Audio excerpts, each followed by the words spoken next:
Good morning, good morning, good morning. बैठो बैठो बैठो।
जो एक लास्ट आर्टिकल वेपर डेंसिटी वाला फॉर्मूला अल्फा के लिए लिखा था, क्वेश्चंस के थ्रू उसको और क्लियर समझे। हमने उस फॉर्मूले में दो तरह के सिंबल्स लिखे हैं, थ्योरेटिकल, ऑब्जर्व।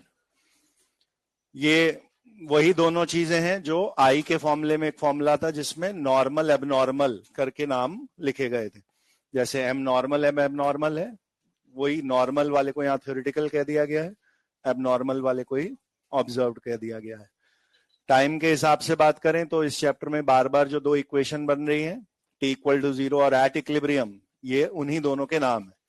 थ्योरेटिकल वो टाइम 0 वाले का नाम है और ऑब्जर्व्ड वो एट इक्विलिब्रियम वाले का नाम है। आपको इस टॉपिक में हमेशा एक सिंगल रिएक्टेंट वाली रिएक्शंस दी हुई आएंगी, और सिंगल रिएक्टेंट वाली रिएक्शन दी हुई आएगी तो आप इनिशियली अगर उसको 125.1 ए मोल कुछ मानोगे तो प्रोडक्ट्स में आप 0 लिख रहे होते हो, यानी कि एट टाइम 0 हमारे पे एक सिंगल सब्सटेंस है, और वो सिंगल सब्सटेंस, वो सिंगल रिएक्टेंट, उसके फॉर्मूले को टोटल जोड़ लीजिए आप, यानी रिएक्टेंट के मॉलिक्यूलर वेट का नाम ही एम थ्योरेटिकल है। शॉर्टकट में क्या याद रख सकते हैं अपन, रिएक्टेंट के मॉलिक्यूलर मास को एम थ्योरेटिकल में रखना है, तो वो मुझे क्वेश्चन में अलग से देने की जरूरत नहीं है, एम थ्योरेटिकल आप खुद से निकाल लोगे। एम ऑब्जर्व्ड क्वेश्चन वाला या तो पूछेगा तो अल्फा दिया आ रहा होगा, या फिर एम ऑब्जर्व्ड दिया होगा तो अल्फा पूछा गया होगा। हम एम ऑब्जर्व्ड खुद क्यों नहीं निकाल सकते का जवाब है कि अगर ये शुरू में 1 मोल रहा होगा तो बाद में भी 1 माइनस एक्स रहा होगा, और ये शुरू में 0 रहे होंगे तो बाद में भी एक्स एक्स हो गए होंगे, यानी एट इक्विलिब्रियम हमारे पे एक सिंगल चीज नहीं है, हम पे कई अलग अलग चीजों का मिक्सचर है, और इस वजह से ऑब्जर्व्ड वाली वैल्यू हम डायरेक्टली नहीं निकाल सकते। तो देखिए ये एक क्वेश्चन है जिसमें PCl5 की डिसोसिएशन रिएक्शन दे रखी है, हमें अल्फा दे रखा है, और vapour density of equilibrium mixture मुझे निकालनी है।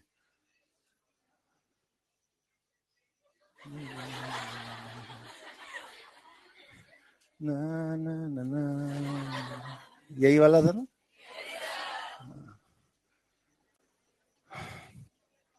PCl5 ये फास्फोरस और क्लोरीन के एटॉमिक मास दे रखे हैं, एम थ्योरेटिकल इसी PCl5 के मोलर मास की वैल्यू को बोला जाएगा।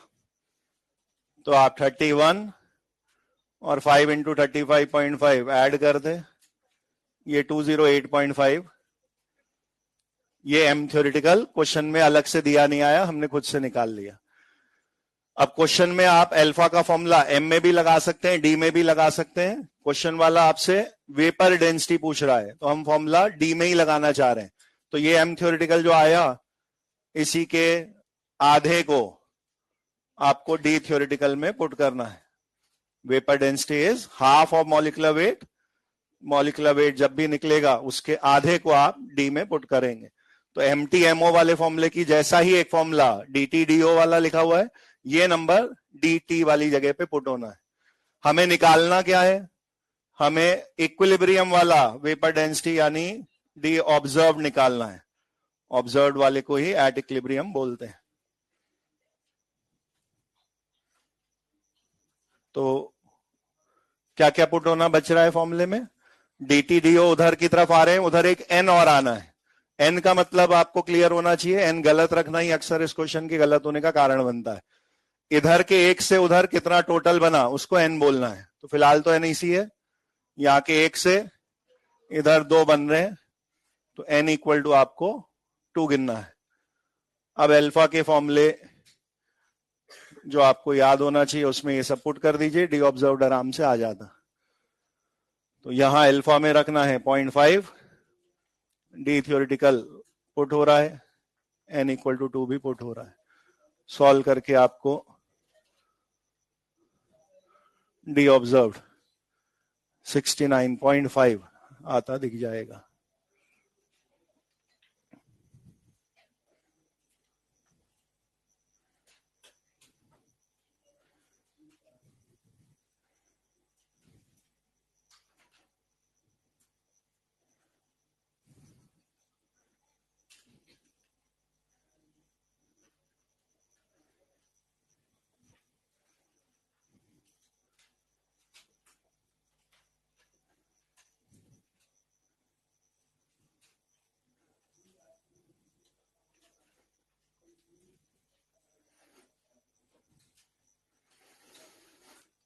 सेम क्वेश्चन थोड़ा सा डिफरेंट वे में पूछ रहे हैं। D1, D2, D3, D4 करके सिंबल लिखे आए, मुझे इनका ग्रेटर लेस में ऑर्डर बताना है। ये D1, 2, 3, 4 सब डी ऑब्जर्व्ड के ही 4 सिंबल है, ऑब्जर्व्ड वेपर डेंसिटी जब 4 बार का अल्फा ये है। अब लॉजिकली स्पीकिंग ये 0.2, 0.4, 0.6, 0.8 करके अल्फा 4 बार रखे जा सकते थे। डी थ्योरेटिकल यही का यही रहता, तो आप 4 बार डी ऑब्जर्व्ड के आंसर न्यूमेरिकली निकाल सकते थे। ऑफ कोर्स ग्रेटर लेस के ऑर्डर के लिए इतनी मेहनत तो नहीं करनी पड़ रही होगी। आपको वापस इसी फॉर्मूले में देखना है, थोड़ा सा इसको इजी करके दिखा रहा हूं मैं। Alpha is equal to D T minus D O D O into 2-1 ये लिखा हुआ है, तो नीचे केवल डीओ ही तो बचा ना।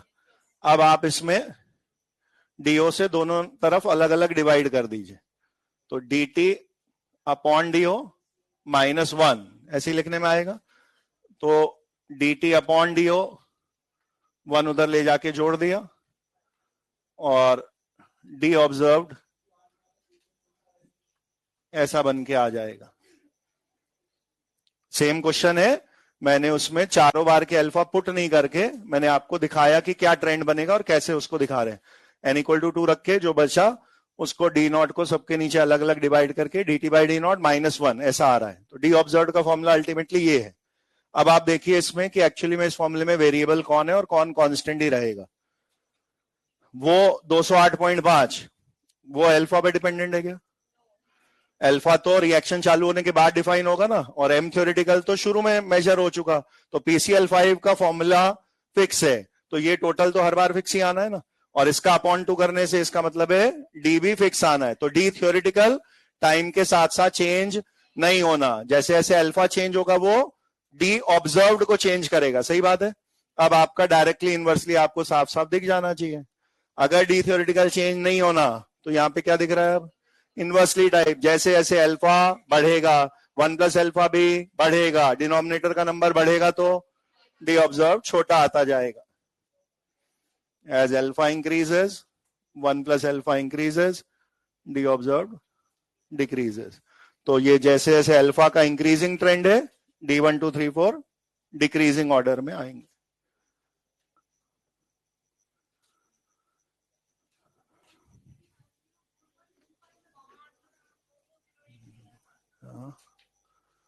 सॉरी,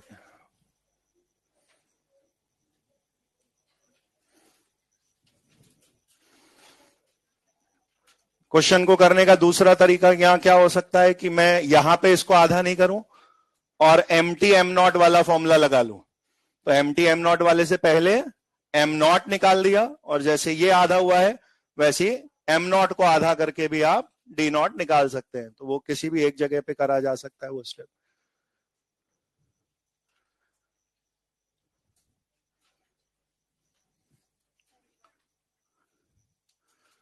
ये उसी क्वेश्चन में सेकंड पार्ट था और आपसे पूछा गया अगर ये 4 बार के अल्फा हैं और ये 4 बार की डी ऑब्जर्व्ड हैं तो इनका ग्रेटर लेस में ऑर्डर कैसा बनेगा। अल्फा इंक्रीजिंग ऑर्डर में दिख रहा है। अब मैंने कहा इस फॉर्मूले में आप देखिए मैंने एन अगर पुट कर दिया, बाकी सिंबल सारे खाली छोड़ दिए, तो ये डी नॉट बचा ना डिवाइड में, इस डी नॉट को दोनों के नीचे अलग अलग डिवाइड में लिख दिया। ये हो गया D T by D not cut के हो गए 1 इधर ले जाके जोड़ दिया। तो मेरे को अल्टीमेटली सॉल्व होने के बाद डी ऑब्जर्व्ड का फॉर्मूला ऐसा बनता हुआ दिख रहा है। अब इस फॉर्मूले में ये जो चीज है ये PCl5 वाली वेपर डेंसिटी है, तो ये तो चेंज नहीं होगी। तो आपको डी नॉट और अल्फा में अब ट्रेंड दिख गया क्या होगा। जैसे जैसे अल्फा बड़ा करेंगे डिनोमिनेटर बड़ा होने से डी ऑब्जर्व छोटा होता जाएगा। दूसरी जगह से सेम आंसर लाते हैं। चलिए, आई का फॉर्मूला मॉलिक्यूलर वेट की रेशियो में क्या था, M normal upon M abnormal, ऐसा था।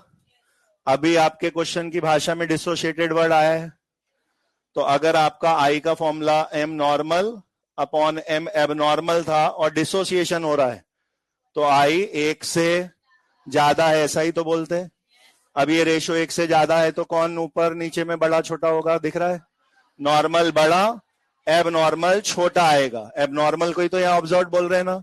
अगर एम एबनॉर्मल छोटा आएगा तो बाई 2 करने के बाद डी वाली वेपर डेंसिटी भी छोटी आएगी। तो हम यही तो बोल रहे हैं कि आफ्टर डिसोसिएशन वैल्यू कम आती है। जितना ज्यादा डिसोसिएशन होता जाएगा molecular weight and vapour density उतने कम होते जाते हैं।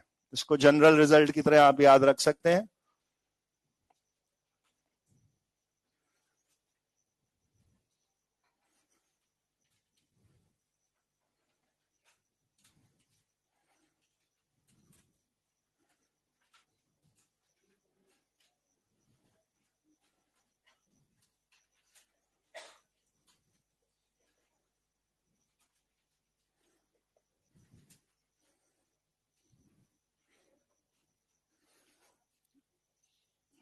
टूटने पर, डिसोसिएशन पर बाद वाला मॉलिक्यूलर वेट वेपर डेंसिटी हमेशा इनिशियल नंबर से छोटा ही आएगा।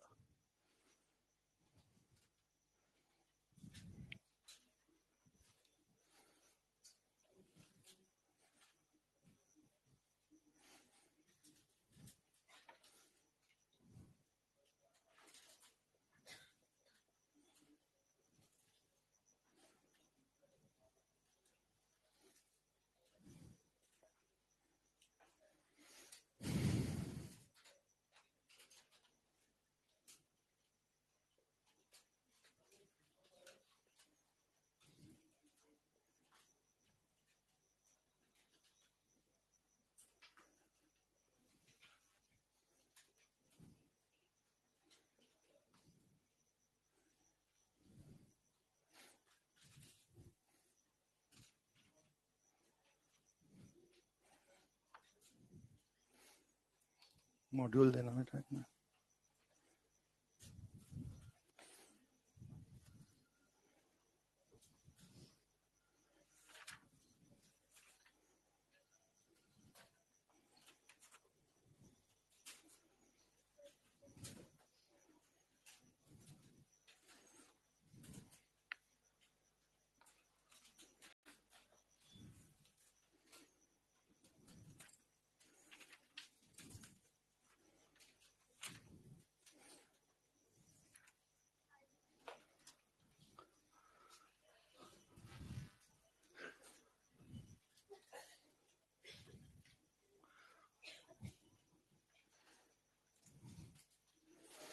ये वाला आर्टिकल आप ऑप्शनल के तौर पे रख सकते हैं, मैंडेटरी नहीं है इसको पढ़ना, बिकॉज एनसीईआरटी में ये नहीं है।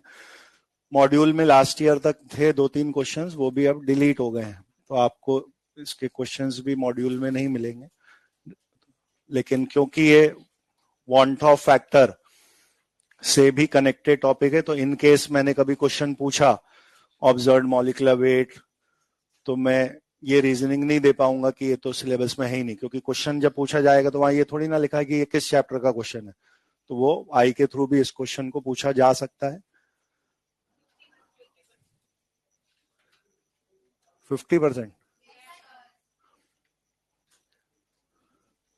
एम थ्योरेटिकल किसको बोलना है, पिछले क्वेश्चन की तरह बताते जाओ। रिएक्टेंट में जो SO3 है उसके मॉलिक्यूलर वेट को ही एम थ्योरेटिकल कहा जाएगा। तो M theoretical is molar mass of SO3, कितना आएगा ये 80, 32 प्लस 16 इंटू 3। तो ये मॉलिक्यूलर वेट है। डी थ्योरेटिकल इसके आधे को बोलेंगे, वो हो गया 40। जो रिजल्ट यहां पे मैंने लिखा आपको वो क्वेश्चंस में भी दिखेगा। पिछले क्वेश्चन में 104 पॉइंट समथिंग था, तो अल्फा गिनने के बाद वाला डी 69.5 उससे छोटा ही तो आया है। यही तो हमने जनरल रिजल्ट में लिखा कि डिसोसिएशन पे मॉलिक्यूलर वेट वेपर डेंसिटी घट जाती है। यहाँ पे भी देखिए बाद वाला कितना दिया है 32, आप लाए 80/2 से 40, तो 40 से 32 और कम ही तो आया है। तो जब जब डिसोसिएशन होगा एम का आंसर डी का आंसर पहले से कम ही आता दिखेगा आपको। वो आप आई के फॉर्मूले से भी जस्टिफाई कर सकते हैं। अब वापस रख दीजिए इसको बस। एन कितना है यहाँ 3/2, यहाँ 2 से 3 बन रहे हैं, तो 2 गिव्स 3, तो 1 विल गिव 3/2। ये नंबर आपको एन में गिनना है। अब इसको रखते जाइए बस।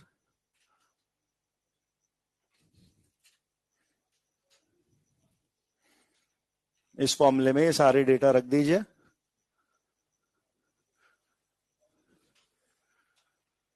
डी थ्योरेटिकल 40 था, ऑब्जर्व 32 है, नीचे भी ऑब्जर्व 32 है, n-1 में n 3/2 है। 8/32 इंटू हाफ और है, यानी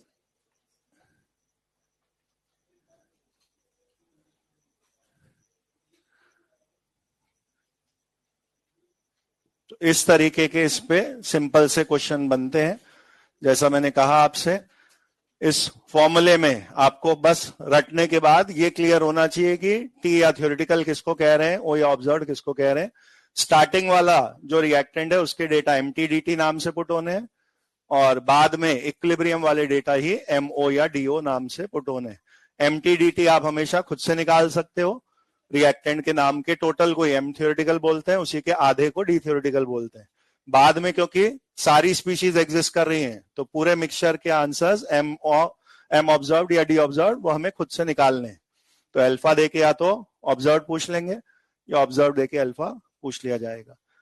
एक आखिरी इसमें थ्योरी क्वेश्चन ये बनता है कि ये पूरा आर्टिकल मैं 4 रिएक्शंस लिख दूं सिंपल, और पूछूं इनमें से किस रिएक्शन का अल्फा थ्रू वेपर डेंसिटी या मॉलिक्यूलर वेट मेथड नहीं निकाल सकते। तो अगर आपके रिएक्शन का डेल्टा एनजी 0 है तो ये मेथड वहां नहीं लग सकता। और वो क्यों नहीं लग सकता समझिए। सपोज यहाँ 2HI लिखा हो और यहाँ H2 + I2 लिखा हो, तो डेल्टा एनजी 0 का मतलब है इधर भी 2 उधर भी 2, ऐसे ही दिखता। तो 2 से बने 2 तो 1 से बना 1, ऐसा आप n = 1 जब फॉर्मूले में रखेंगे तो नीचे 0 क्रिएट हो जाएगा। तो आपको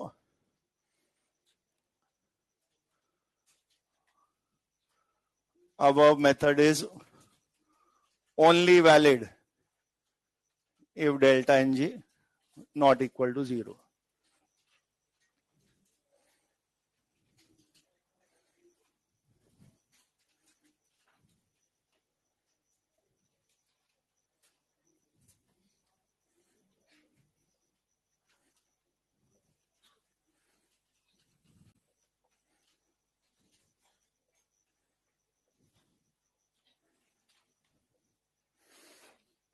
डिनोमिनेटर में n-1 फॉर्मूले में होने की वजह से आपको n1 नहीं आने देना है। दैट मीन्स अगर रिएक्शन का डेल्टा Ng 0 होता तो डेफिनेटली दोनों साइड मोल बराबर होने पे आप 1 मोल रिएक्टेंट कितने प्रोडक्ट दे रहा है वो सॉल्व करते तो वो 1 ही आ रहा होता, और n = 1 रखने पे ये फॉर्मूला इनवैलिड मान लिया जाएगा। तो ये पूरा तरीका अल्फा को correlate with vapour density molecular weight तभी कर सकता है जब डेल्टा Ng 0 ना हो।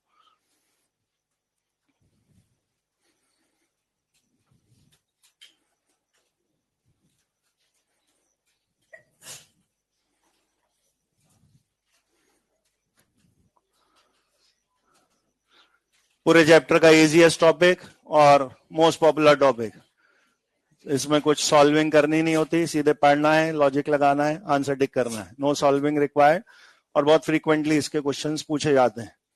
क्वेश्चन जनरली दो तरीके के होंगे, या कोई रिएक्शन लिखी है, उसमें किसी चीज का चेंज करने को बोला जाएगा और आपको प्रेडिक्ट करना है कि उस चेंज से तीन बातों में से एक बताना है। Equilibrium will not be affected, ऐसा कई बार आंसर आएगा।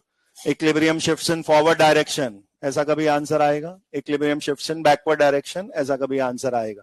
तो कौन सा चेंज अफेक्ट करता है इक्विलिब्रियम पोजीशन को और कैसे करता है, वो प्रेडिक्शंस आते हैं या तो करने को, या फिर आपको एक रिएक्शन, एक प्रोसेस दिया होगा और ऑप्शन में प्रेशर टेम्परेचर के 4 पेयर दिए होंगे, लो पी लो टी लो पी हाई टी लो पी ऐसे, और आपसे favourable conditions for that process पूछे जाएंगे कि ये रिएक्शन ज्यादा अच्छे से होनी है, ज्यादा प्रोडक्ट यील्ड लानी है, तो फिर प्रेशर लो हाई कैसा रखना चाहिए, टेम्परेचर लो हाई कैसा रखना चाहिए, वो भी इसी सेट ऑफ कंडीशन से, इस प्रिंसिपल से प्रेडिक्ट करते हैं।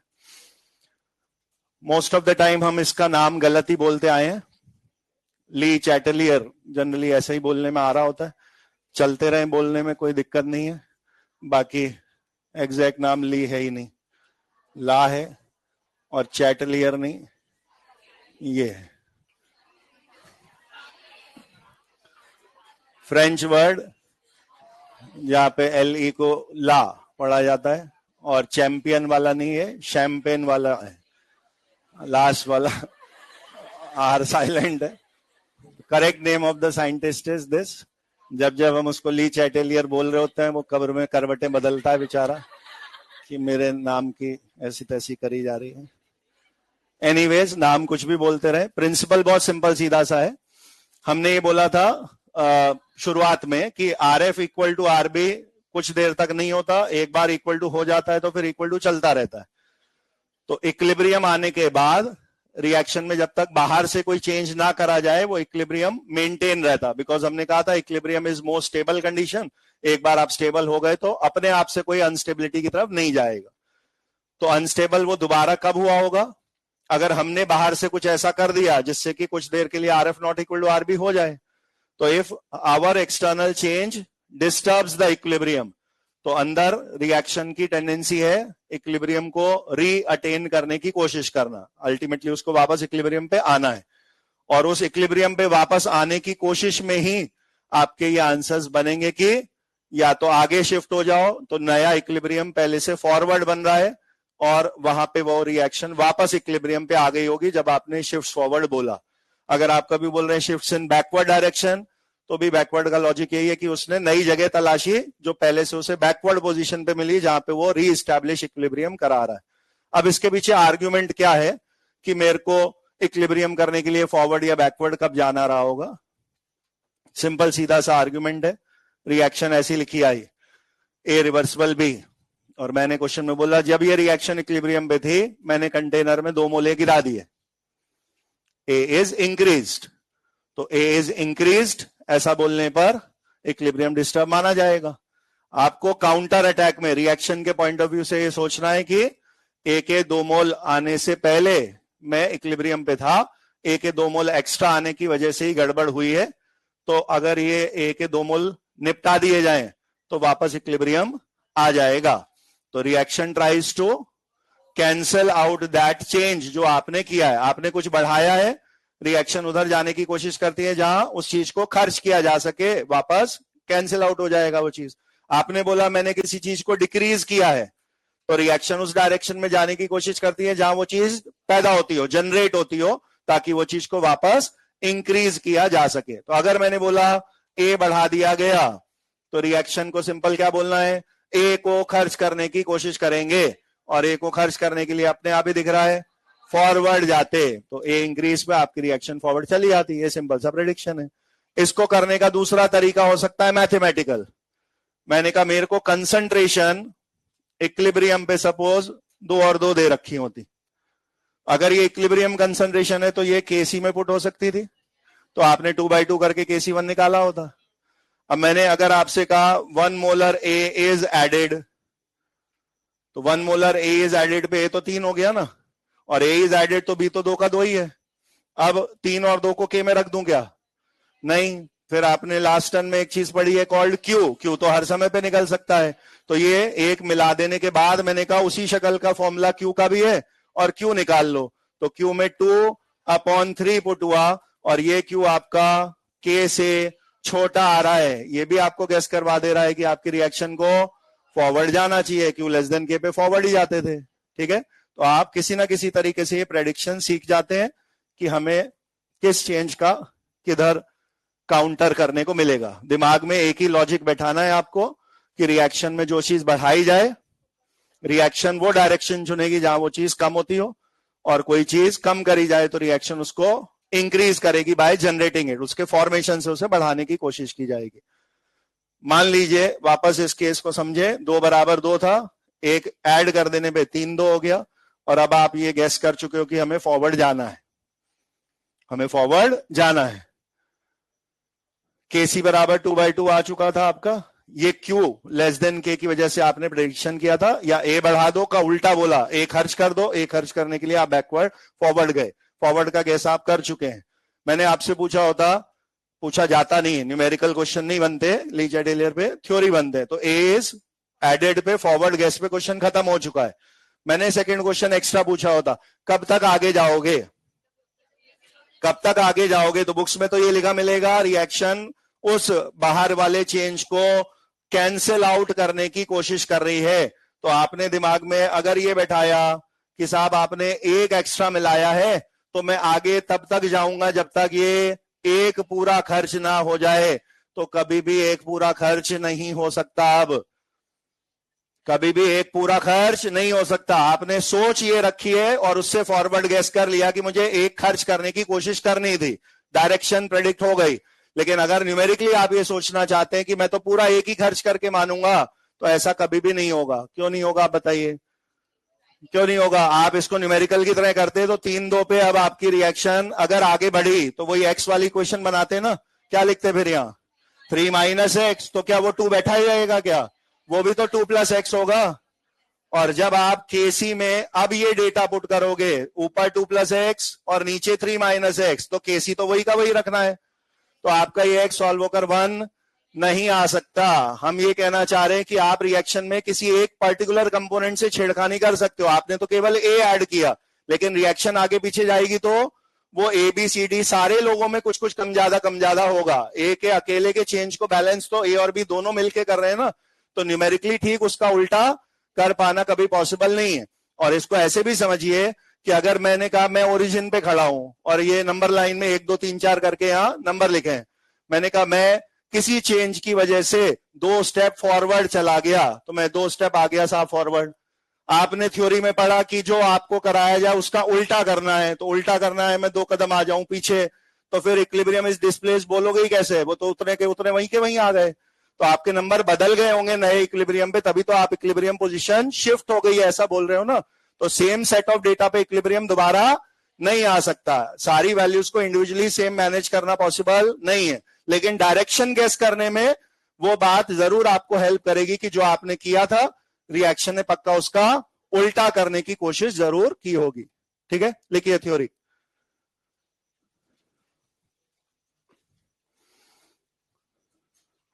According to this principle, according to this principle, comma, according to this principle, comma, if an external change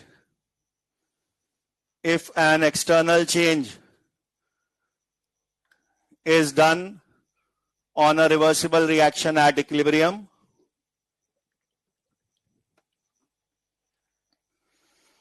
this principle states that according to this principle, if an external change is done on a reversible reaction at equilibrium, if an external change is done on a reversible reaction at equilibrium, comma, it gets displaced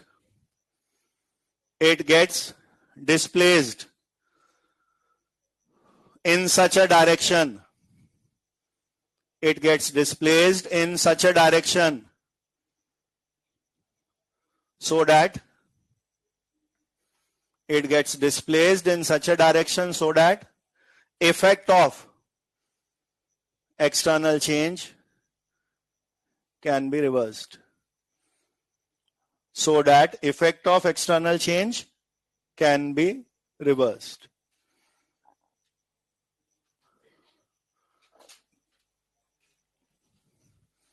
direction predict करने में आपको thought process definitely उल्टा कर दो वाली बात चलेगी दिमाग में.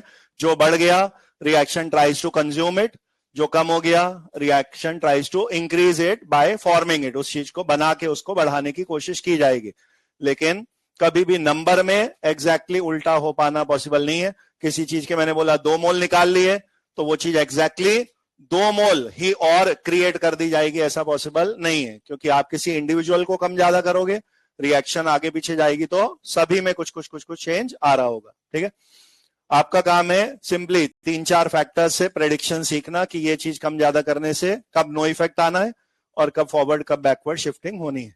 एक लाइन गैप देके लिखिएगा. Effect of various factors on equilibrium position. Effect of various factors on equilibrium position.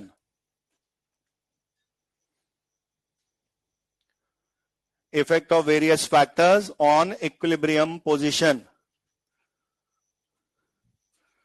अब यहां 5-6 नाम आने एक के बाद एक. कंसंट्रेशन भी इसमें एक नाम आना है, प्रेशर भी आना है, वॉल्यूम भी आना है, इनर्ट गैस भी आना है. 5-6 नाम आने हैं.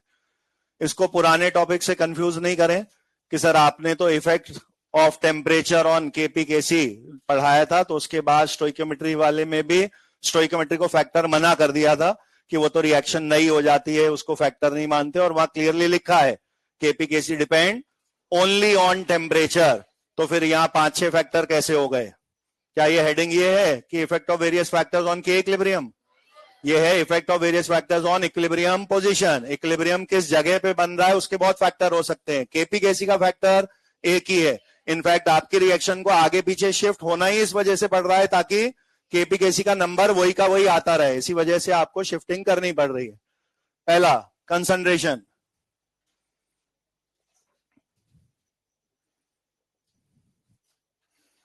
पहला फैक्टर है कंसंट्रेशन.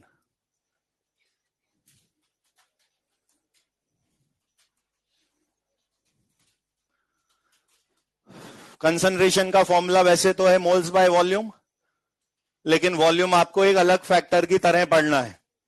यानी कंसंट्रेशन इंक्रीज या डिक्रीज को वॉल्यूम वाले फैक्टर से कनेक्ट इस समय नहीं करना है. कंसंट्रेशन ज्यादा मतलब क्या मानना है? मोल बढ़ा के कंसंट्रेशन बढ़ाइए. कंसंट्रेशन कम करने का मतलब क्या मानना है? मोल कम करके कंसंट्रेशन कम करिए. ऐसा क्यों बोल रहे हैं सर? अगर यहां concentration of R moles of R by V होगी, concentration of P moles of P by V होगी, तो आपने तो मोस्टली गैसियस रिएक्शन में डील करना है ना, तो वो वी और वी तो दोनों के लिए ही कॉमन है. अगर आप इसकी कंसंट्रेशन मैंने कहा मुझे तो डबल करनी है और आपको सर इनवर्सली है ना वी आधा कर लो तो डबल हो जाएगी, तो वी आधा करने में तो उसके भी दिक्कत हो जाएगी. तो आपको कंसंट्रेशन किसके थ्रू चेंज करनी है? मोल्स के थ्रू. मोल्स एडेड कंसंट्रेशन बढ़ गई मान लिया, मोल्स रिमूव किए कंसंट्रेशन घट गई मान लिया. तो आपका कंसंट्रेशन फैक्टर एक्चुअली में मोल्स वाला फैक्टर है.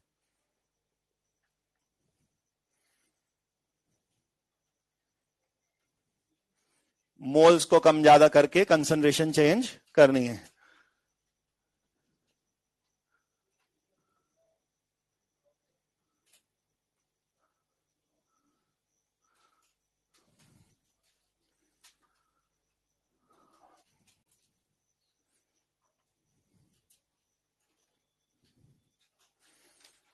मैं जो चेंज हुआ है उसके बाद सीधे वो लिखूंगा कि किस डायरेक्शन में इक्विलिब्रियम शिफ्ट हुआ होगा. आपको उस आंसर को लिखने से पहले दिमाग में एक स्टेप करना है, वो आंसर अपने आप ही गैस हो जाया करेगा. जैसा यहां बोलने में आए आपको उसका उल्टा सेंटेंस मन में बोलना है, और जैसे ही आपने उसका उल्टा सेंटेंस मन में बोला आपको फॉरवर्ड बैकवर्ड गैस मिल जाएगा. ये जो चीज लिखी है ये वो काम नहीं है जो रिएक्शन कर रही है, ये बाहर वाले ने क्या किया वो है. आप खुद रिएक्शन बन के अपने आप को इसका काउंटर स्टेटमेंट बोलना है. बाहर से आवाज लगाई गई आर बढ़ गया है, बीकर में मुंह डाल के चिल्ला रहे हो आप आर बढ़ गया. अब बीकर से उल्टी आवाज क्या आनी चाहिए? आर को कम कर देंगे. तो आर को कम कर देंगे तो बताओ कैसे कम होगा? खर्च कर दो आर को. तो इक्विलिब्रियम शिफ्ट्स फॉरवर्ड। क्या रीजन है? आर को कम करने की कोशिश हुई है, टू कंज्यूम आर।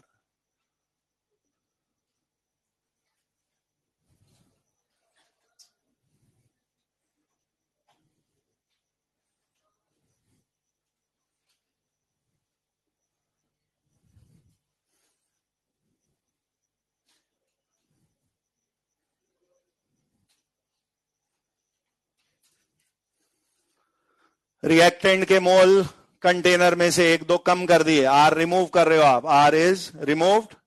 उल्टा जवाब होता आर बढ़ाना है, आर शुड बी इंक्रीज। तो आर जनरेट करने के लिए आप बैकवर्ड गए ताकि पी खर्च होके आर बन सके।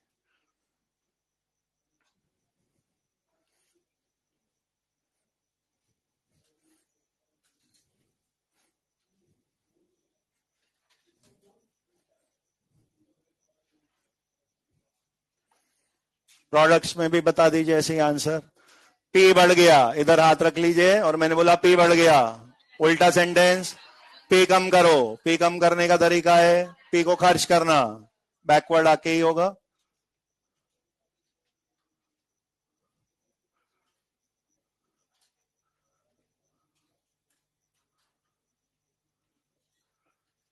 शुरुआत में जो चीज लिखी जा रही है वो एक्सटर्नल चेंज जो किया जा रहा है। आपको खुद को रिएक्शन के साथ मानते हुए उसका अपोजिट स्टेटमेंट दिमाग में सोचना है, अपने आप डायरेक्शन गैस हो जाएगी। अगर सेंटेंस बाहर से कहा गया था पी के 2 मोल ऐड किए गए, तो आपको पी को खर्च करने की कोशिश करनी थी। पी कंज्यूम तभी होगा जब रिएक्शन बैकवर्ड जाती। इसी का उल्टा, पी कम कर दिया, पी कम कर दिया, उल्टा सेंटेंस, पी को बढ़ाओ। पी को बढ़ाने का तरीका है फॉरवर्ड जाना।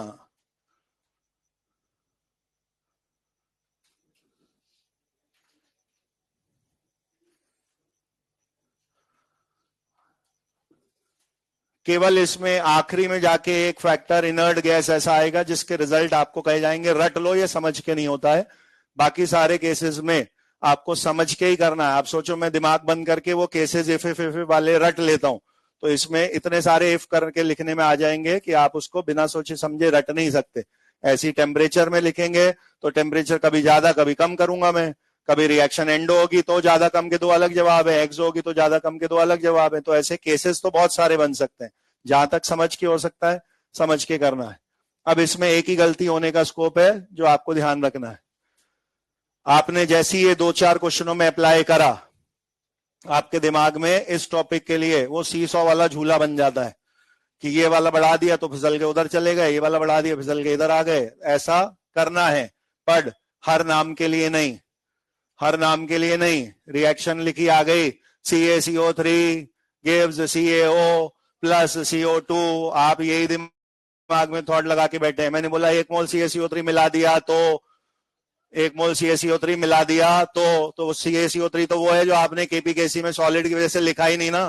तो जो लिखा ही नहीं वो K को कोई तकलीफ दे ही नहीं रहा होगा, और आपको K कांस्टेंट रखने की कोशिश में रिएक्शन फॉरवर्ड बैकवर्ड करनी ही नहीं पड़ेगी। यानी एवरी स्पीशीज के ऐड रिमूव से शिफ्टिंग नहीं होती है। केवल वो लोग जो KPKC का पार्ट रहे होंगे, द गैसियस कंपोनेंट, उन्हीं में ये सब हो रहा होगा। ऐड या रिमूव ऑफ सॉलिड लिक्विड, उससे कोई फर्क नहीं आना है।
रिएक्शन के आगे शिफ्ट होने को 3 नामों से पूछा जा सकता है। टुवर्ड्स राइट साइड, ये भी एक ही भाषा है। टुवर्ड्स फॉरवर्ड साइड भी वही मतलब है। टुवर्ड्स प्रोडक्ट साइड, वो भी वही मतलब है। उल्टा जाने का मतलब towards left, towards reactant side, towards backward side, ऐसा कुछ भी बोल सकते हैं। एक बार को इमेजिन करिए, यहां जहां एस और एस लिखे हैं यहां भी जी और जी होता तो आपका क्वेश्चन का आंसर क्या बनता? तब आपका आंसर ऑल रहा होता। हमें राइट साइड यानी फॉरवर्ड शिफ्टिंग कब कब होगी ऐसा पूछा गया। इफ ये सारे गैस होते और मैं सबसे कम ज्यादा कराने पर इक्विलिब्रियम को डिस्टर्ब होता ऐसा मानता, तो NaNO3 मुझे फर्स्ट ऑप्शन में कहा बढ़ा दो। इधर खड़े हो आप और बोला इधर वाली चीज बढ़ गई है, ज्यादा हो गई है। रिएक्शन काउंटर उल्टा स्टेटमेंट क्या बोलते? NaNO3 खर्च करके कम करो। खर्च करने के लिए फॉरवर्ड जाते। NaNO2 में बोला गया कम कर दिया, इधर वाली चीज कम कर दी तो बढ़ा दो के नाम पे अगेन फॉरवर्ड आते। O2 भी इधर ही लिखा है, इसको कम करने से इंक्रीज, उल्टा काम करने के लिए भी फॉरवर्ड ही आते। तो ऑल आर करेक्ट हो जाता, बट सारे लोग गैस होने चाहिए थे। दो चीजें सॉलिड होने की वजह से वो रेस का पार्ट है ही नहीं, तो आपको केवल थर्ड वाले से ही आंसर आते मिलेगा। मॉड्यूल में ये क्वेश्चन है लेकिन वहां बैलेंस रिएक्शन लिखी हुई नहीं है, शब्दों में लिखा हुआ है। NaNO3 decomposes into NaNO2 and O2 और ऑप्शन चालू हो गए हैं। वहां सॉलिड सॉलिड लिखे नहीं है। जहां आपने पीछे नोट्स में एक्टिव मास लिखा है वहां पे मैंने ये दोनों कंपाउंड सॉलिड लिखा रखे हैं, आपको याद होने चाहिए उस क्वेश्चन के लिए। तो NaNO3 NaNO2 आर सॉलिड्स, तो इनसे आपका इक्विलिब्रियम अफेक्ट नहीं होना है।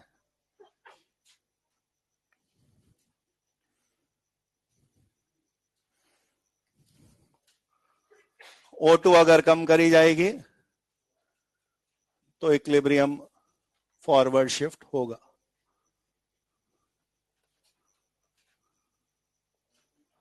ताकि वो O2 वापस बढ़ पाए।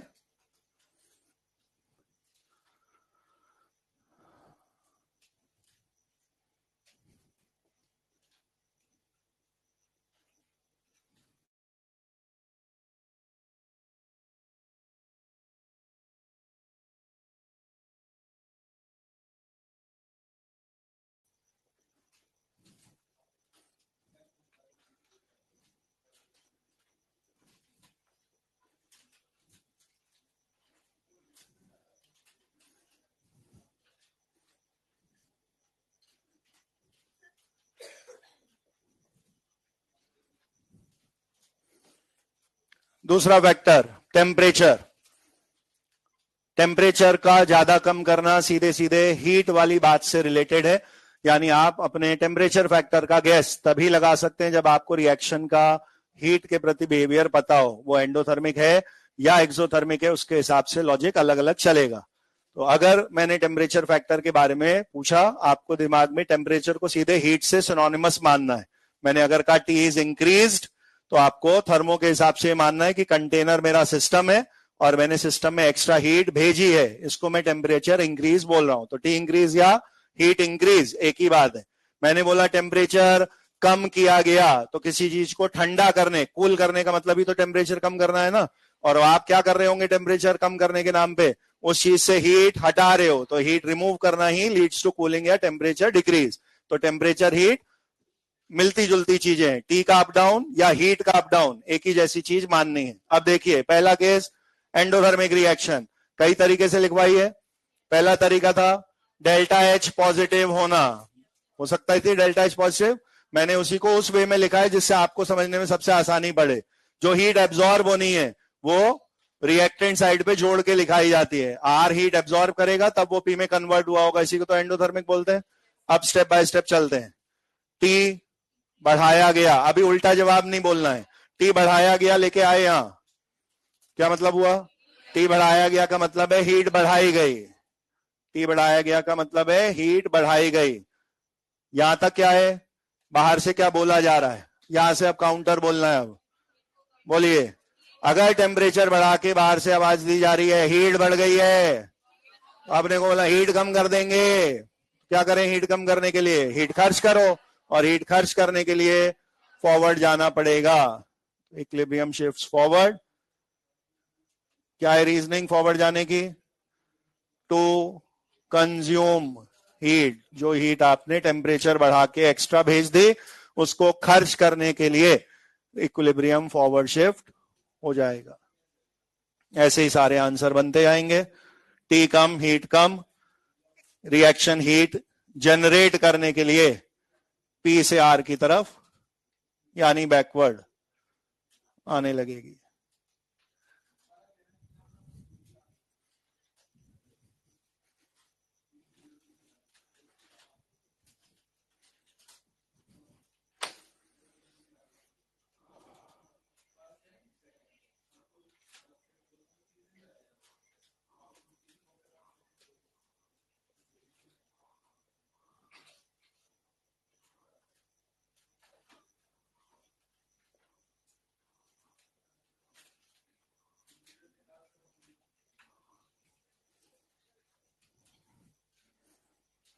बनवाइए एक्सो के लिए लॉजिक। कैसी है रिएक्शन एक्सोथर्मिक? जिसको हीट रिलीज करनी है, heat will be evolve, delta H negative reaction exothermic लिखने का एक तरीका ऐसा भी होता है, जो रिएक्शन को हीट इवॉल्व करनी है, प्रोडक्ट साइड पे वो हीट जोड़ के लिखना, ये एक्सोथर्मिक की ही पहचान है। या डेल्टा एच नेगेटिव बोला होता मैंने। अगर मैंने ऐसी रिएक्शन में टेम्परेचर बढ़ाया यानी हीट ज्यादा की, रिएक्शन का काउंटर स्टेटमेंट आया, हीट को कम करना है। हीट को कम करने के लिए अब आगे नहीं जाना, आगे तो और हीट पैदा हो रही है, हीट कम करने के लिए बैकवर्ड जाते।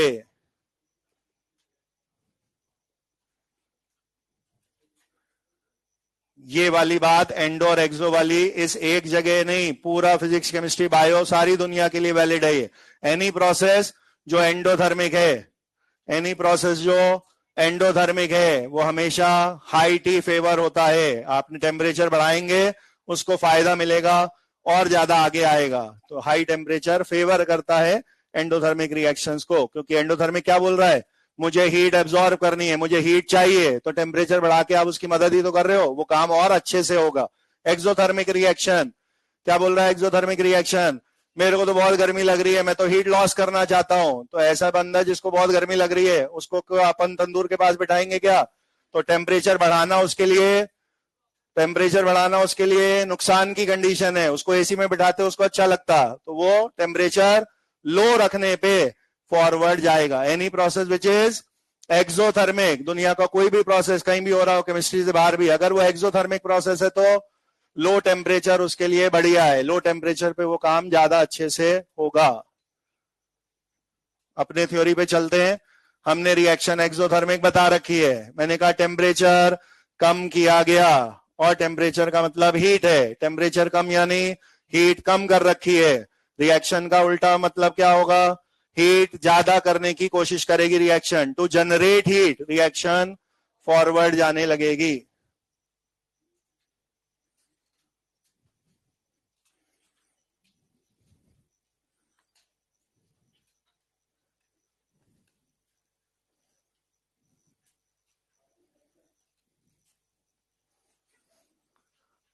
टेम्परेचर वाले फैक्टर से हम एक नया काम करना चालू कर देते हैं, और वो है, क्योंकि अक्सर इस टॉपिक के क्वेश्चन में पीएनटी लो और हाई के ऑप्शन लिखकर फेवरेबल कंडीशन, सूटेबल कंडीशंस पूछे जाते हैं, तो आप अपने सारे आंसर में से वो वाले अलग पिक कर सकते हो जो आपको आगे भेज रहे थे।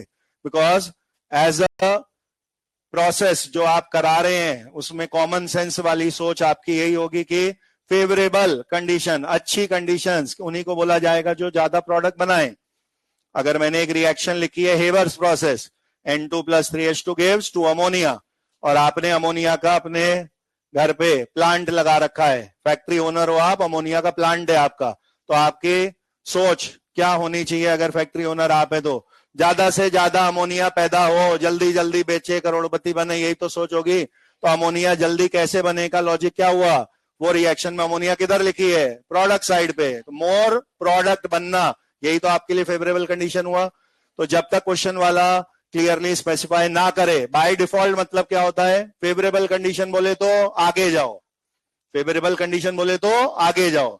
मैंने ये क्यों बोला? क्वेश्चन वाला जब तक अलग से नहीं बोले उसका ऑटोमेटिक मतलब ये है, क्योंकि हो सकता है क्वेश्चन वाला लिख के रिएक्शन क्या दे, N2 + 3H2 2 अमोनिया, और फिर चुपके से लाइन खिसका दे, favourable conditions for decomposition of ammonia are, तो फिर लिख के तो उसने अमोनिया की फॉर्मेशन दी थी, पर अमोनिया टूटने की कंडीशंस पूछ रहा है, तो आपको आंसर लास्ट में जाके उल्टा करना पड़ता कि हमने तो अमोनिया बनने की निकाल दी, वो तो टूटने की पूछ रहा है, तो वो सेट उल्टा हो जाएगा। बट जब तक बैकवर्ड के हिसाब से कहा नहीं है, फेवरेबल वर्ड का ऑटोमेटिक मतलब आगे जाना है, यही लिया जाता है।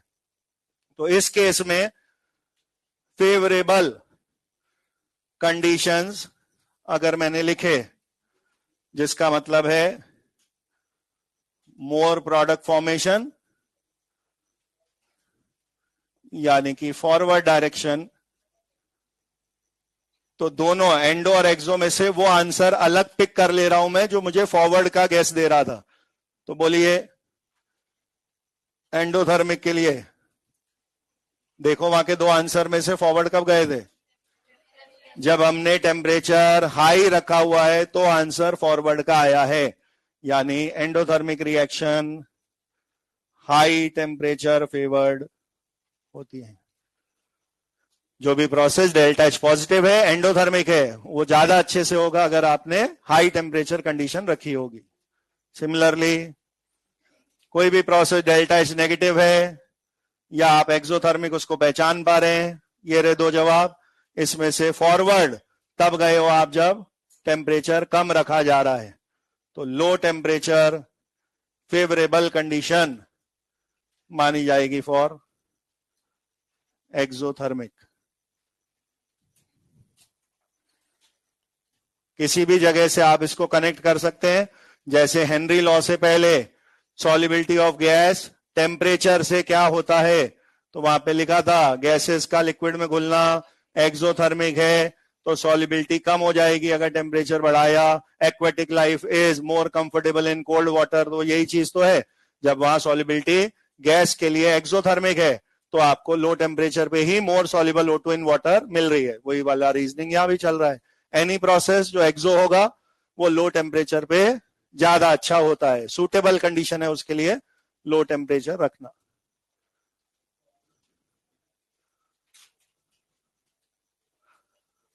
हाँ जी, टेम्परेचर अगर क्या इक्विलिब्रियम कांस्टेंट भी चेंज हो जाएगा, बिल्कुल सही बात। टेम्परेचर एक ऐसा फैक्टर है जो इक्विलिब्रियम पोजीशन भी चेंज करता है और इक्विलिब्रियम कांस्टेंट भी चेंज करता है। बाकी फैक्टर सिर्फ इक्विलिब्रियम पोजीशन चेंज कर रहे हैं, कांस्टेंट नहीं।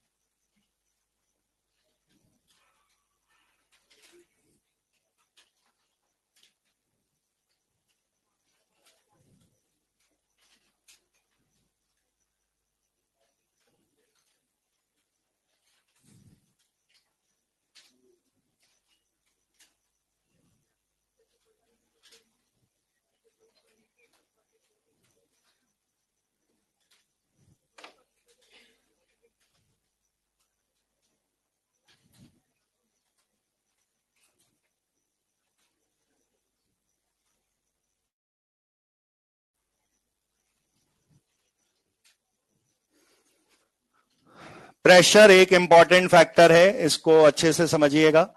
कारण यह कि इसके अंदर दो फैक्टर्स एक साथ कवर होने हैं। हम प्रेशर के बाद वॉल्यूम को एक फैक्टर लिखेंगे। वॉल्यूम के क्वेश्चन कम बार मिलेंगे आपको, कोई कोई ऑप्शन में ही ऐसा लिखा होगा कि वी इज इंक्रीज या वी इज डिक्रीज और आपसे इक्विलिब्रियम शिफ्टिंग पूछी जाए। लेकिन हम वॉल्यूम वाले फैक्टर की अलग से कोई थ्योरी नहीं बनाएंगे और ये बोलेंगे कि प्रेशर वॉल्यूम इनवर्सली प्रोपोर्शनल चलते हैं। तो जो भी क्वेश्चन में वॉल्यूम के बारे में पूछा जाएगा आपसे, आप वो क्वेश्चन मन में खुद ही एडिट कर दोगे कि ये तो कह रहा है वी इज इंक्रीज, चलो क्वेश्चन ही बदल लेते हैं, वी इज इंक्रीज का मतलब पी इज डिक्रीज बोल के आप उसको पी में ही कवर कर लोगे। तो प्रेशर फैक्टर पी और वी दोनों फैक्टर्स को हैंडल करता है। मैं एक बार जो लिखने का काम है वो यहां कर दे रहा हूं तीनों केसेस का, फिर वन बाय वन हम तीनों केसेस समझेंगे।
प्रेशर में ये सारी पॉसिबिलिटीज एक बार लिख लें, फिर मैं इसका एक्सप्लेनेशन दे रहा हूं।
एक पर्टिकुलर तरह की रिएक्शंस हैं जिनमें आप जो भी 5-6 नाम पढ़ने वाले हैं उनमें से हार्डली 1-2 फैक्टर बचेंगे, बाकी सब उस तरह की रिएक्शंस के लिए फैक्टर का काम नहीं करते। और वो रिएक्शंस हैं डेल्टा एनजी जीरो रिएक्शंस। जो भी रिएक्शन डेल्टा एनजी जीरो की है अभी प्रेशर से इंडिपेंडेंट चल रही है, नेक्स्ट फैक्टर वॉल्यूम में भी इंडिपेंडेंट चलेगी, उसके आगे इनर्ट गैस का फैक्टर आएगा, उससे भी इंडिपेंडेंट ही चलेगी। तो सबसे कम फैक्टर्स से गवर्नड है डेल्टा एनजी जीरो रिएक्शन। पहला मैंने जो लॉजिक दिया वो आपको ये दिया कि अगर मैं प्रेशर बढ़ा दिया, कम कर दिया, हाई प्रेशर लो प्रेशर ये बातें कर रहा हूं, तो मुझे PV equal to NRT concept से प्रेशर को मोल्स के थ्रू कनेक्ट करना है। तो अगर मैंने किसी जगह बोला प्रेशर बढ़ा दिया, उसका मतलब मेरे को लॉजिकली एक्सटर्नल इंटरनल करके अगर मैं बोलूं तो प्रेशर बढ़ा दिया का मतलब यहाँ ये नहीं है कि कंटेनर पे मैं बाहर से पिस्टन से पुश कर रहा हूं और वो मैंने पी एक्सटर्नल बढ़ा दिया। This is not T increasing की जो बात हो रही है। आप डिब्बे के अंदर जो चीजें हैं उनका प्रेशर पहले से ज्यादा on the walls of the container लग रहा है, इसको पी इंक्रीजिंग बोल रहे हो। तो वो कैसे हुआ होगा? अंदर चीजें बढ़ गई होंगी तो वो दीवारों में ज्यादा टकराएंगी और दीवारों में ज्यादा प्रेशर लगेगा। तो बेसिकली मोल्स डिब्बे में टोटल बढ़ गए हैं, इसी को इंक्रीज इन प्रेशर कहा जाता है। दैट इज व्हाई मैंने क्या बोला, पी सीधे सीधे मोल से कनेक्टेड चीज है। लेकिन जब मैं बोलूंगा प्रेशर बढ़ा दिया या कम कर दिया, तो आपकी रिएक्शन में जो एबीसीडी लोग हैं, मैं उनमें से किसी एक का पर्टिकुलर का नाम नहीं लूंगा कि प्रेशर ऑफ ए बढ़ा दिया या प्रेशर ऑफ सी कम कर दिया। क्या बोला आएगा? बस प्रेशर कम कर दिया, प्रेशर बढ़ा दिया। तो आपको उसको किसी एक स्पीशीज का प्रेशर ना समझ के क्या मानना है, total pressure of the system. Combined cumulative बात हो रही है, टोटल पहले से बढ़ गया है या ज्यादा हो गया है। सिमिलरली मैंने जब उसको प्रोपोर्शनल टू मोल्स लिखा, तो ये मोल्स आपको मुझसे ये नहीं पूछ रहा है कि सर किसके कम हो गए, आर के कम हो गए कि पी के कम हो गए। क्या बोलूंगा मैं? डिब्बे में टोटल कम ज्यादा हो गए, वो आर और पी का कॉम्बिनेशन है, किसी एक से कुछ भी नहीं करा मैंने। तो ऐसी सिचुएशन में मैंने पहली बात बोली, अगर रिएक्शन डेल्टा एनजी जीरो है तो उसके लिए आपका जवाब है नो इफेक्ट। जैसे सॉलिड लिक्विड ऐड रिमूव करने से इक्विलिब्रियम अनअफेक्टेड था, वैसे ही प्रेशर बढ़ाने या कम करने का असर होगा ही नहीं, नो इफेक्ट ऑन इक्विलिब्रियम अगर डेल्टा एनजी जीरो है। कैसे सर? वो उल्टा उल्टा वाली बात से समझाओ ना कि पी बढ़ा दिया तो उल्टा कर दिया, इसका समझाने का तरीका कुछ अलग है। मैंने कहा ये रिएक्शन लिखी है, ये रिवर्सिबल भी है डेल्टा एनजी जीरो, और मैंने आपसे कहा इसका केपी लिखना है, तो pressure of B by pressure of A, ऐसा आपने लिखा। मैंने कहा अब ये पार्शियल प्रेशर्स को डाल्टन्स लॉ से लिख के दिखा दो, तो आप यहां लिखते कैपिटल पी इंटू बी के मोल बाय टोटल मोल, यहां लिखते कैपिटल पी इंटू ए के मोल बाय टोटल मोल, और पी आपको ऊपर नीचे डेल्टा एनजी जीरो में सेम पावर में आने की वजह से कटता दिखता। कई बार आपके केसी के क्वेश्चन में A plus B give C plus D में हुआ है ना ऐसा, कि ऊपर 2 बार वी का डिवाइड, नीचे भी 2 बार वी का डिवाइड, वो सारे वी कट गए, उन रिएक्शन में पी पी पी भी ऊपर नीचे बराबर पावर में आते और कट जाते। अब आप लॉजिकली खुद ही समझिए, अगर प्रेशर कम ज्यादा आप कर रहे हो और वो केपी के फॉर्मूले का पार्ट ही नहीं है, और मैंने आपसे कहा ये पूरी थ्योरी चली क्यों रही है, ताकि मैं केपी केसी को कांस्टेंट रख पाऊं। तो प्रेशर से इंडिपेंडेंट ही जब चल रहा हूं मैं, तो पी कम ज्यादा करने के लिए और किसी को चेंज होने की जरूरत नहीं है। अगर पी यहां फॉर्मूले का पार्ट होता, जैसे PCl5 वाली रिएक्शन का रटा रखा है आपको, यही था केपी। अब अगर इस वाले में मैं बोल दूं क्या, प्रेशर इज डबल्ड, तो आपको समझ में आएगा कि प्रेशर इज डबल्ड और केपी को कांस्टेंट ही रहना है, तो अल्फा को चेंज होना पड़ा होगा, और उस अल्फा के चेंज से आपको या तो फॉरवर्ड गए होंगे या तो बैकवर्ड समझ में आ जाएगा। अगर अल्फा पहले से बढ़ के आया तो जवाब होता फॉरवर्ड जाएंगे, क्योंकि अल्फा यही तो बता रहा है कितना टूट रहे हैं, और अगर बैकवर्ड गए होते तो अल्फा कम हो गया होता। देखिए delta N G positive, delta N G positive, ये कौन सी रिएक्शन है, PCl5 वाली। क्या है डेल्टा एन जी 1, PCl3 प्लस Cl2 के 2 मोल है, PCl5 का 1 है, डेल्टा एन जी पॉजिटिव ही है ना। अब यहाँ पे क्या जवाब लिखा है, प्रेशर ज्यादा पे बैकवर्ड जाएंगे, प्रेशर ज्यादा पे बैकवर्ड जाएंगे। तो यहां से भी ला सकते हो आप, अगर प्रेशर ज्यादा कर दिया तो केपी को कांस्टेंट रखने के लिए अल्फा को कम ही होना पड़ेगा, और अल्फा को कम होना पड़ेगा इसका मतलब है PCl5 पहले से कम खर्च करना है। जब रिएक्शन बैकवर्ड जाएगी तभी तो ऐसा पॉसिबल है। तो आप इसको कई तरीके से कोरिलेट कर सकते हो, इस तरीके से आपको प्रेशर का इफेक्ट देखना है। मैंने दूसरे तरीके से समझाया, तो डेल्टा एन जी जीरो में क्यों इफेक्ट नहीं है, क्लियर हो गया ना।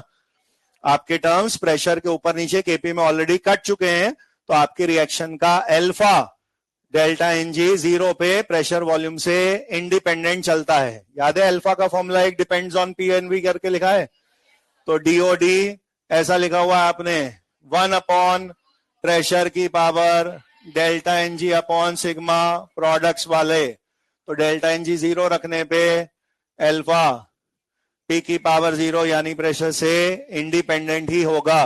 तो आप अल्फा के थ्रू ये जज कर सकते हो कि मेरी रिएक्शन पे फर्क पड़ा या नहीं, और पड़ा तो फॉरवर्ड गया तो अल्फा बढ़ना चाहिए, बैकवर्ड गया तो अल्फा कम होना चाहिए। तो डेल्टा एन जी जीरो के लिए pressure is not a factor.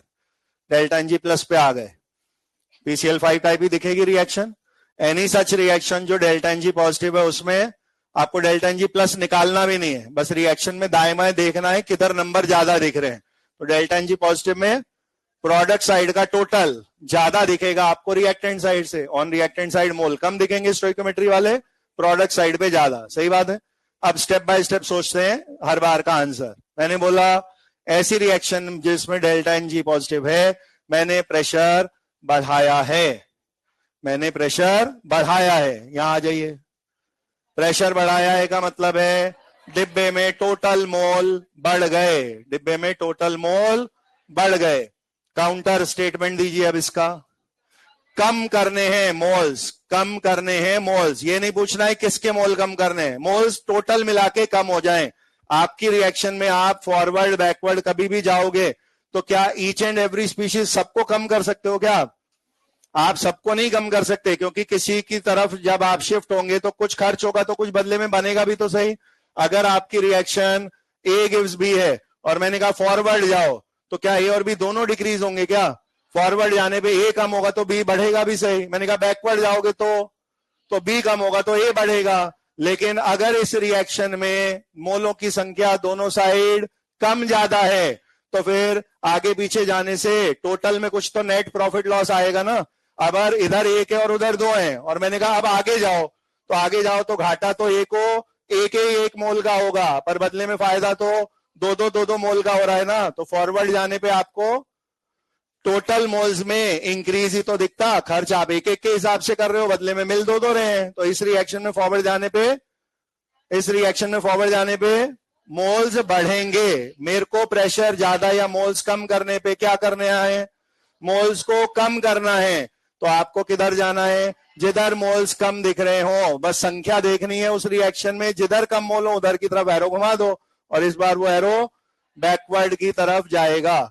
In short सारे delta N G plus minus सब एक ही में कवर कर दे रहा हूं मैं। आपको एक रिएक्शन लिखनी है, उसमें दोनों साइड के नंबर देखने हैं, 1 2 3 5, उन स्टोइकोमेट्री पे फोकस करना है। जैसे मैं बोलूं हाई प्रेशर जैसे मैं बोलूं हाई प्रेशर, आपका मन में एरो घूम जाना चाहिए उसके उल्टे मोल की तरफ। हाई प्रेशर किधर भागेंगे? लेस मोल्स की तरफ। शॉर्टकट में कहीं हिंदी में लिख सकते हो आप, जब जब प्रेशर बढ़ाएं किधर जाना है? कम मोल की तरफ जाना है। ये आपकी शॉर्ट ट्रिक हो गई। सारे केसेस इसमें कवर्ड है, चाहे फॉरवर्ड जाना हो, बैकवर्ड जाना हो, डेल्टा इन प्लस हो, माइनस हो, कुछ भी हो। जब जब आप प्रेशर बढ़ाएंगे तो कम मोल की ओर जाएंगे।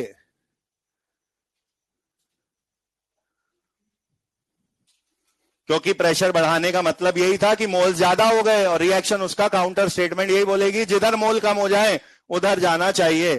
तो हाई प्रेशर हमेशा रिएक्शन को लेस मोल्स की तरफ ले जाता है। इस समय लेस मोल्स किधर हैं?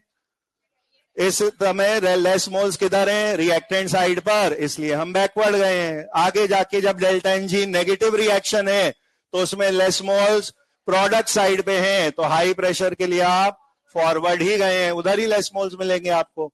आपको delta N G plus minus कुछ देखना ही नहीं है, आप तो एक रिएक्शन लिखोगे तुरंत गैस हो जाएगा क्या होना है।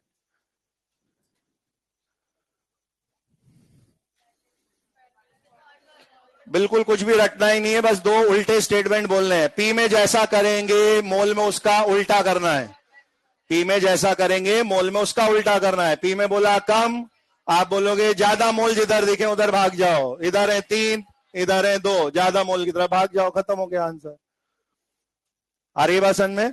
तो आपको एक्चुअल में delta N G plus minus को सॉल्व करने की जरूरत है ही नहीं, वहां लिखी हुई दिखी रही है संख्या, आप बस मन में उनको देखते रहो कि किधर का टोटल 1 2 3 4 5 6 कितना आ रहा है। जैसी मैंने प्रेशर में कुछ बोला, जैसी मैंने प्रेशर में कुछ बोला, मोल में उसके उल्टी साइड जाना है। जब भी प्रेशर ज्यादा है तो कम मोल की तरफ जाना है, प्रेशर कम करेंगे तो ज्यादा मोल की तरफ जाना है। इसमें सारी बातें कवर हो गई।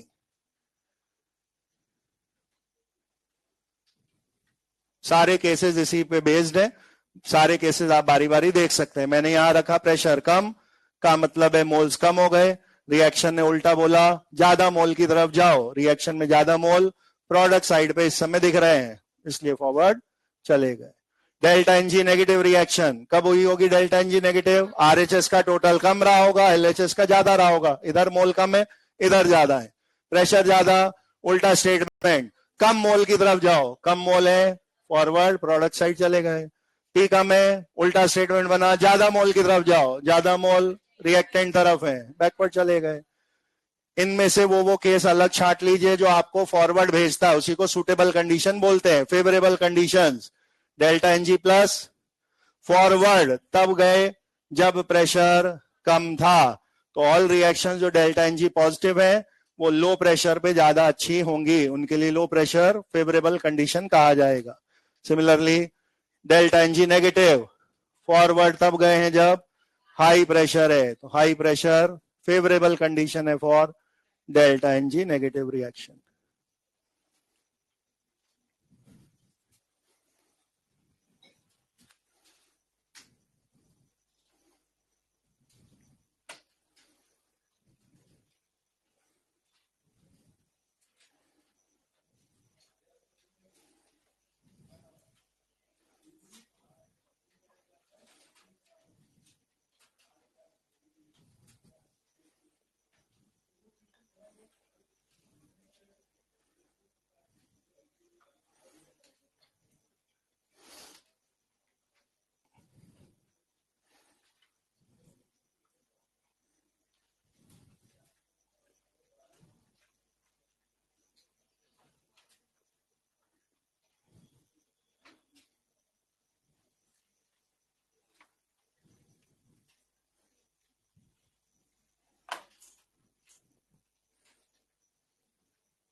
ये टॉपिक ऐसा है जिसमें जो भी आप 2-3 पेजेस इसकी थ्योरी में लिखोगे, ऐसा नहीं होगा कि एक बार थ्योरी पढ़ी कम समझ में आई तो 4 बार पढ़ लेता हूं थ्योरी को तो ज्यादा समझ में आ जाएगी। इसमें ये वाली बातें पढ़ने से कुछ ज्यादा होना ही नहीं है।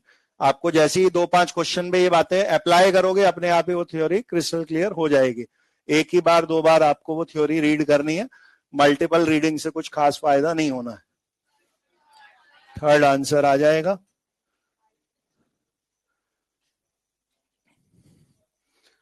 पी का आंसर फॉर एनी रिएक्शन, मोल किधर ज्यादा किधर कम ये देखना है, और टेम्परेचर का कम ज्यादा एक्सो एंडो के अकॉर्डिंग देखना है।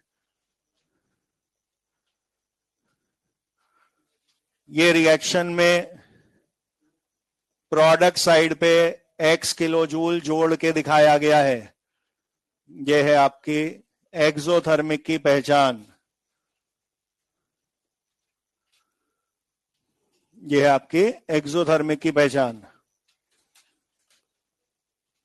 मॉड्यूल का एक क्वेश्चन है जिसमें ऐसे कुछ a+2b करके लिखें, उधर कुछ c+d+q ऐसे कुछ लिखा है, और प्रेशर के आंसर में आप गलती से क्या कर देते हो, मॉड्यूल का ऐसा एक क्वेश्चन है जिसमें ये वाला एक गिन लिया, ये वाला 2 गिन लिया, ये वाला एक, ये वाला एक, ये वाला एक भी गिन दिया।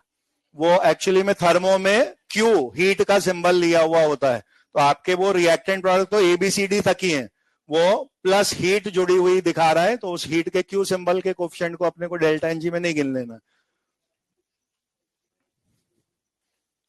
तो एक्सोथर्मिक रिएक्शन है तो टेम्परेचर तो लो रखने में फायदा है।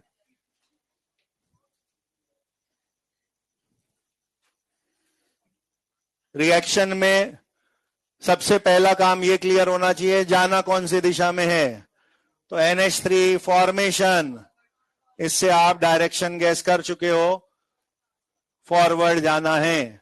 कारण ये है कि अगर आपने फेवरेबल वाले वो डिब्बे वाले रिजल्ट रट रखे हैं तो आपका कोई क्वेश्चन रेयर केस में इस वजह से गलत हो सकता है कि अपन ने जो कुछ फॉरवर्ड बताया वो मोर फॉरवर्ड के हिसाब से बताया और क्वेश्चन वाला उल्टा क्वेश्चन पूछ ले। अगर उल्टा क्वेश्चन पूछा होता कि ये सब लिख के पूछा होता अमोनिया डिकम्पोज होने की फेवरेबल कंडीशन क्या है, तो आप अमोनिया की रिएक्शन को उल्टा करके लिखने की जरूरत नहीं है, जो लिखा है उसके हिसाब से एंड तक आंसर तक पहुंच जाओ, और लास्ट में जो आंसर है बोलो ये आंसर तो आगे भेजने में मदद करता है, तो पीछे आने में इससे उल्टा आंसर मदद करेगा। जो भी लो आई आ रहा था उसको रिवर्स करके लिख दीजिए। तो अभी का आंसर है लो टी, जो आपकी रिएक्शन में ज्यादा फेवरेबल होगा फॉर फॉरवर्ड डायरेक्शन, अमोनिया ज्यादा बनेगी। प्रेशर का आंसर ये देखना है बस, 4-2। मुझे आगे जाना है यानी कम मोल की तरफ। कम मोल तब जाएंगे जब हाई प्रेशर रहा होगा, delta NG negative, high pressure आपको फेवर करता है।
आपको अपने रिजल्ट को और क्वेश्चन वाले रिजल्ट को दोनों को मैच करा के देखना है, वो बात कब ट्रू होगी। पहले ये अल्फा वाली बात को अलग हटा के आप इस वाले लैंग्वेज से अपना पहले लॉजिक बना लो कि हमें ये रटाया गया है, पी में जैसा करेंगे मोल में उसका उल्टे पर जाना है। पी बढ़ाया गया, कम मोल की तरफ जाओ, ये आपका एक आंसर था, इसको साइड लिख लिया।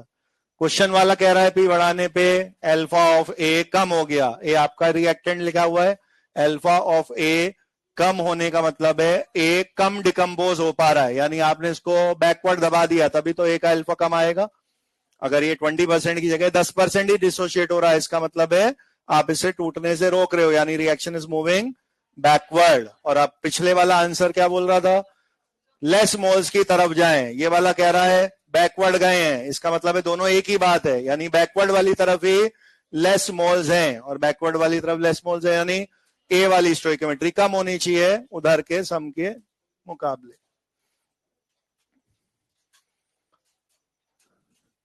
प्रेशर इंक्रीज का आंसर हमने टुवर्ड्स लेस मोल्स ये याद किया हुआ है। क्वेश्चन वाला इसी प्रेशर इंक्रीज पे कह रहा है अल्फा ऑफ ए घट गया, मींस ए लेस डिसोशिएटेड है, यानी रिएक्शन बैकवर्ड गई है।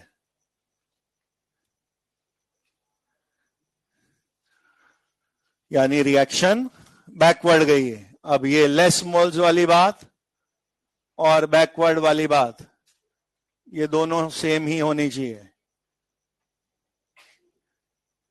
क्योंकि प्रेशर इंक्रीज से उसका वाला रिजल्ट भी सही आना चाहिए और हम जैसा सोच रहे हैं वो भी बात सही है। तो हाई प्रेशर अगर लेस मोल्स की तरफ ले जाता है, जबकि इस क्वेश्चन में हाई प्रेशर आपको बैकवर्ड ले गया, इसका मतलब बैकवर्ड में ही लेस मोल्स थे।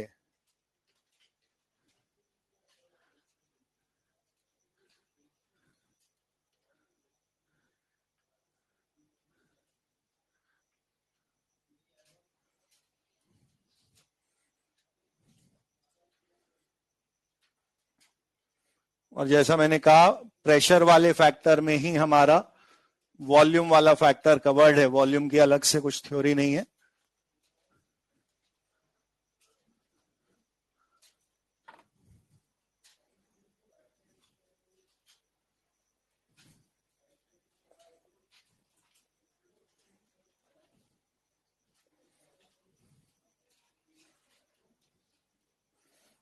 तो जैसे प्रेशर इंडिपेंडेंट चलती है reaction delta N G zero, same case यहां भी है, delta N G zero reaction में इक्विलिब्रियम डिस्टर्ब नहीं होगा, चाहे वॉल्यूम आप इंक्रीज या डिक्रीज कुछ भी करें। बाकी प्लस माइनस दोनों केसेस अलग लिखने की जरूरत नहीं है, ऐसा लिख दे रहे हैं कंबाइंड कि अगर डेल्टा एन जी जीरो नहीं है तो वॉल्यूम इंक्रीज के क्वेश्चन को प्रेशर डिक्रीज के क्वेश्चन की तरह सॉल्व कर दें, वॉल्यूम डिक्रीज को प्रेशर इंक्रीज की तरह सॉल्व कर दें।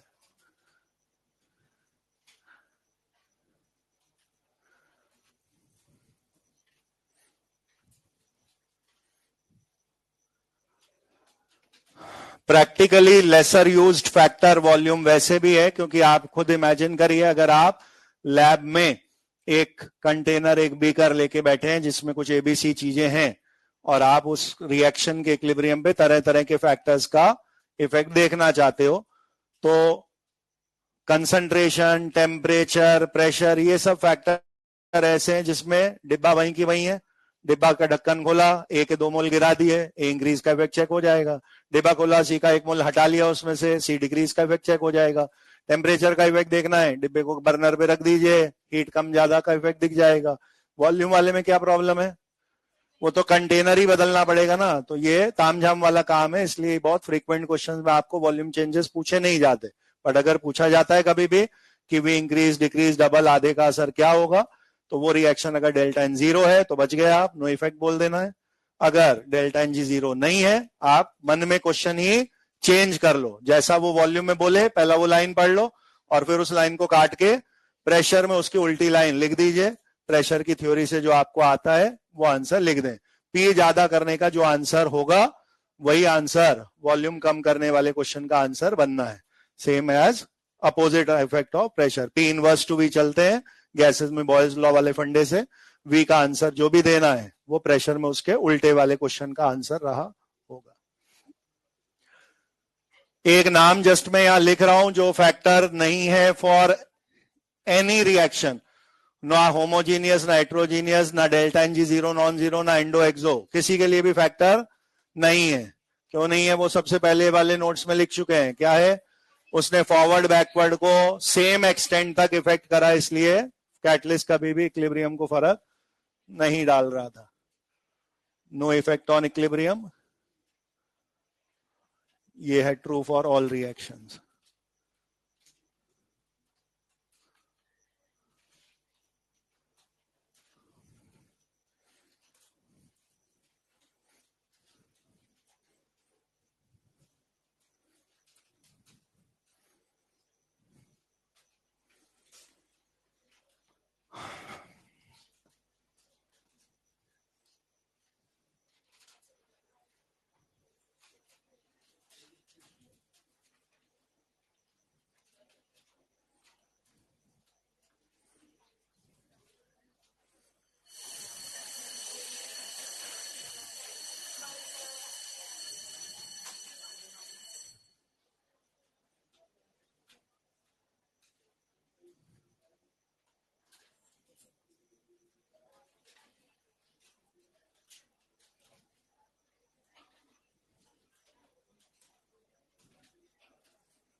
ये रिजल्ट लिख दीजिए, एक्सप्लेनेशन इसका नेक्स्ट रन में कर लेंगे।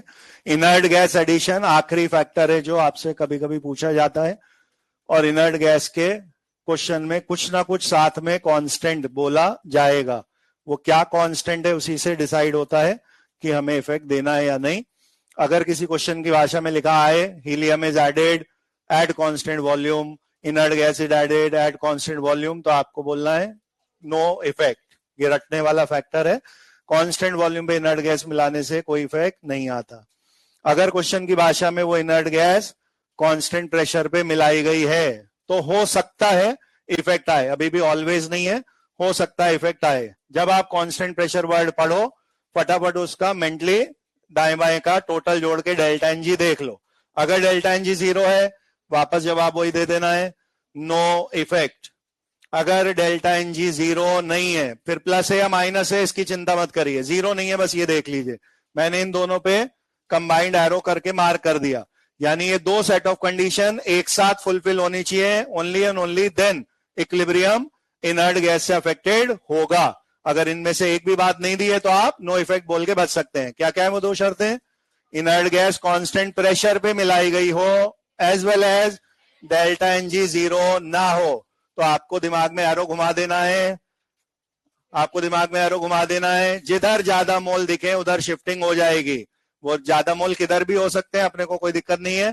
फॉरवर्ड साइड पे ज्यादा दिखे तो इक्विलिब्रियम शिफ्ट फॉरवर्ड बोल देंगे, बैकवर्ड साइड पे ज्यादा दिखे तो बैकवर्ड बोल देंगे। मैंने दोनों केसेस अलग अलग नहीं लिखे, डेल्टा एन जी पॉजिटिव का फॉरवर्ड में अलग जवाब आ जाएगा, डेल्टा एन जी नेगेटिव का बैकवर्ड बोल के अलग जवाब आ जाएगा। आप तो जनरल रिजल्ट रख लो, अगर प्रेशर कांस्टेंट पे इनर्ट गैस मिलाई है, डेल्टा एन जी जीरो नहीं है, तो ज्यादा मोल की तरफ शिफ्टिंग होनी है।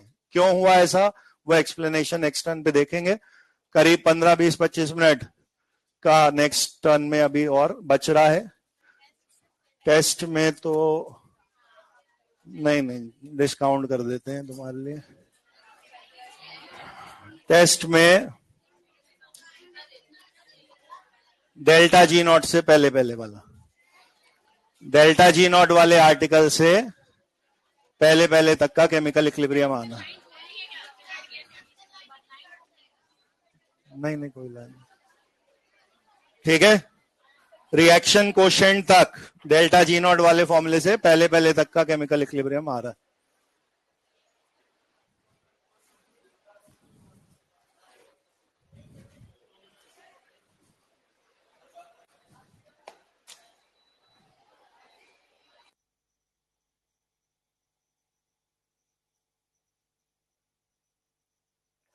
5 सितंबर गुरुवार को संस्था में विशाल रक्तदान शिविर का आयोजन किया जा रहा है, जिसका टाइम रहेगा 11 से 4।